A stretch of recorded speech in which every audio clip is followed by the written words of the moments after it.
Alrighty, here's what we got. I have to replace, I have a old 83 Toyota four-wheel drive that I'm rebuilding and refinishing the axle and doing all that wonderful stuff. And as I've taken this apart, I see that the bearing is pretty old and has some play in it, and it has a contamination from basically gear oil is in the thing. So anytime it's since I got it this far apart, might as well rip this baby out and replace the bearing. But apparently I can even beat the crap out of it, or in this case I made my own tool, and that's kind of what this video is about. It's just how to make it easy and how this thing works. So this is a captured bearing. The bearing is actually right here, and right here, if you can sort of see it, is a bearing retainer ring that basically it's pressed onto the axle. Since it's pressed on, that's the piece that is near impossible to get out. People cut them off, but it always refers to use Toyota factory bearing tool. Well, saw somebody actually using one, so seeing what it does, figured I've got scrap in the garage, I might as well just whip something up. So what it boils down to is you want to hold this while you're pressing down on the axle shaft, and then it pushes this bearing retainer off. So all you need, in this case, I just took a piece of square 2x2 120 wall tube, some 1 3/4 inch angle iron, had 3/16 inch thick, that just happened to be what I had in my scrap pile, and some 3/8 inch flat bar that I also had in the scrap pile.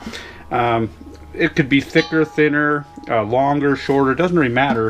What it has to do is it has to straddle your press, so it holds it, axle goes through. Flange bolts, flange studs, and then you bolt it on. That way it holds this together while you press down on the axle shaft. Before you can do that though, so if you ever want to make one of these, very easy. I made this for a shorter axle. This is out of an 83 Toyota, so it's about 1.5 inches shorter than, let's say, I think it's what, 86 and up, including Tacomas. But this would work for either one. It's just the axle would be a little bit longer. So that's it. Made that tool. And now to get this thing pressed off, if you've never done it, look close, because there's a retainer ring, C-clip, that holds it on. So even if you try to press it off, you're going to be pressing it against a C-clip, which is a complete pain in the butt to get off of there. In fact, usually I mangle them getting them off. In this case, it'll probably be no different. I'll probably mangle the crap out of it. Do it the old-fashioned brute way. I'm going to bend the crap out of it. I'm just going to get it open. Oops. And get a screwdriver in there. And I'm going to mangle the crap out of it to get it out of there. Now, always a good idea. They're about, depending on where you get them, Toyota dealership, I think they're about $3 or $4. If you knew the exact size, you can get them from Napa. But usually they recommend replacing these anyway, because they are spring steel style things. So you can reuse them if you can get it off cleanly, but 80% of the time I can't. So I have to take and install the tool.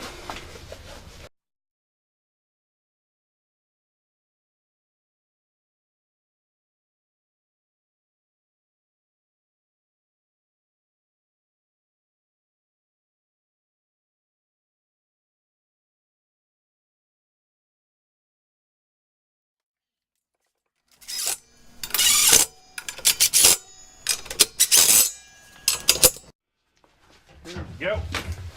Okay, now I did remove all the brakes, springs, and everything else. You don't have to do that. You can actually pull the whole axle shaft out, leave your brake shoes, everything intact, and do all this work and replace the bearing and the seals without having to actually take apart your brakes. If your brakes are in good shape and haven't been contaminated with gear oil or anything, then you can pretty much leave it intact. slide it in there. There.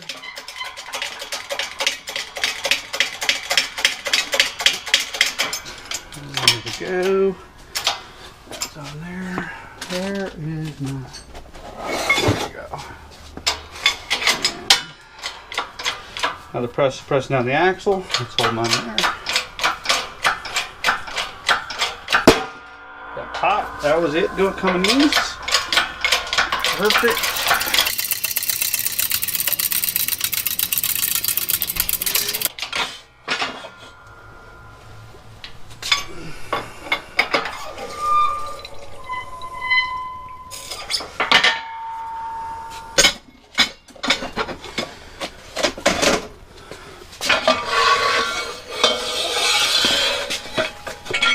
There we go. And there's the axle. These are in pretty good shape. Toyota, look how thick these are. Toyota does a good job.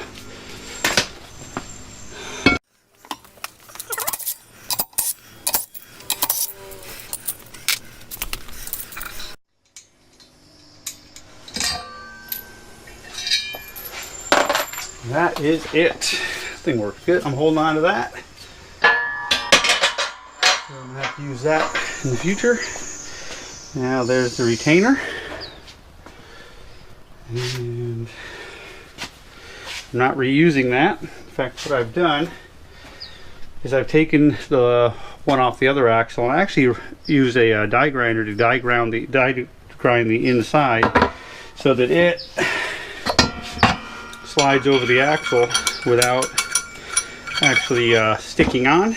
That way, when I go to press the new bearing on, I don't have to put pressure on the new bearing. I can actually use this to press the new bearing on, bang the crap out of this without damaging the actual new retaining ring. So that's what I did here, is just ream this out a little bit. Now it fits. Use this as a tool. And here is the old bearing. And to get that out, incredibly easy. It's actually scary how easy that comes out. That. Should have grabbed all the tools. Now I don't care about saving the bearing, so I'm just going to tap this thing right on out. Lightly. It'll just fall right out the other side. Nice thing about having scrap laying around. This is a dust seal, and I know I have a new one. There it is. Picked up a new one. I got it from Toyota. You can get it from Napa to replace that. Since it's all apart, this is a good time to replace the old basically rubber seal. And to get that baby off, it's just this rubberized pressed in seal. You can usually just yank it right out of there.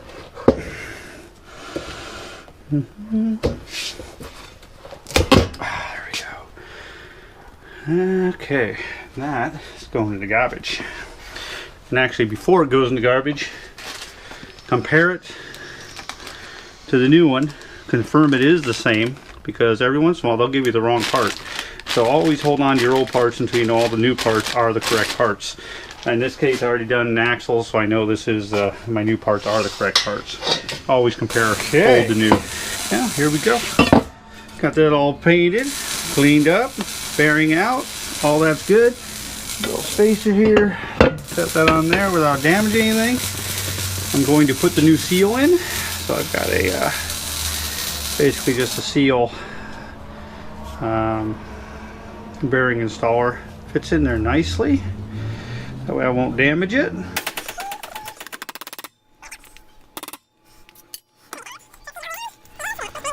Move that around, and of course I'm going to lubricate that seal that the axle shaft is going to ride around, just like you would any seal or bearings.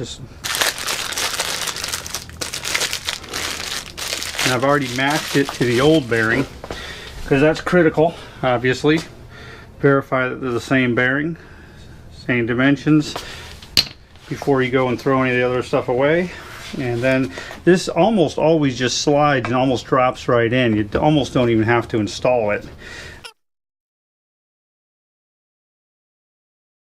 Falls in there, so it's just a perfect fit. It's not pressed into this particular thing. The only thing holding that bearing in is that bearing retainer ring that's pressed onto the axle, and that pushes it this way. Actually pushes it that way. This side here, when you bolt it to your actual axle housing, the axle housing comes in here and captures this bearing in place. So that's what keeps it coming this way. And of course, going that way is going to be the and keeping your axle shaft centered is going to be that retainer. And now I've got the bearing in. Now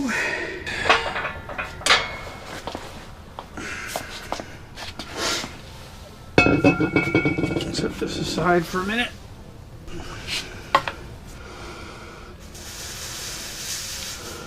It's where the seal rides. So add some lube there. Then you make sure that bearing slides on nice, and the retaining bearing comes on nice. Lube that up good, and that should do the trick. This piece will seal against that. Slide this on.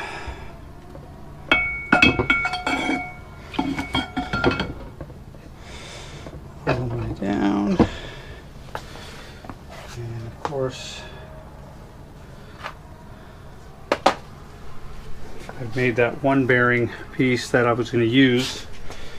I ground this down so it'd be pressed in, so now what I can do is I can use this. I can take the non-tapered side. Tapered side I can face toward the bearing if I want, that way I have more surface to pound against on this side.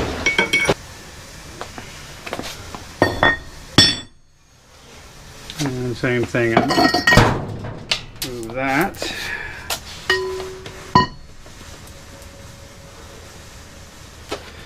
Take this axle.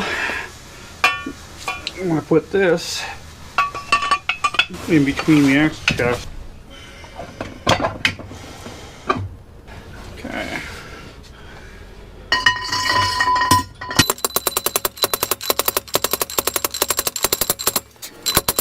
Now that, see that change in pitch? That got the the bearing pushed all the way down onto the actual axle housing, which is nice. And I'm going to take the actual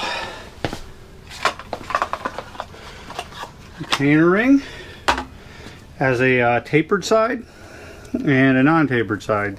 Tapered side goes out, flat side goes toward the bearing. That way when you push it onto your seal, your actual axle seal, it'll seal on this correctly. So same thing. Slide this down, get to about where I want it to be, slide on my nice little piece that I kept so I don't damage it.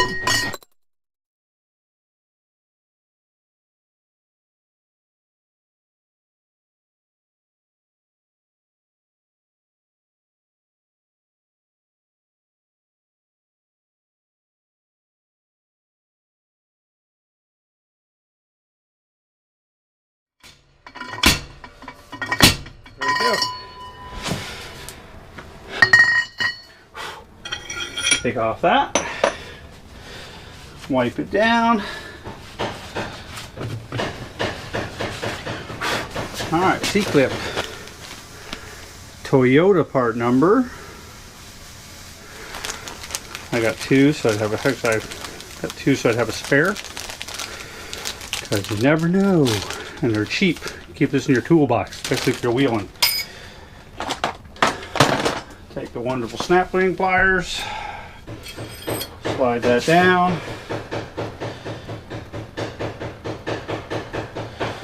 Spread it open. And verify it's all the way in. And it is. So that tells you two things.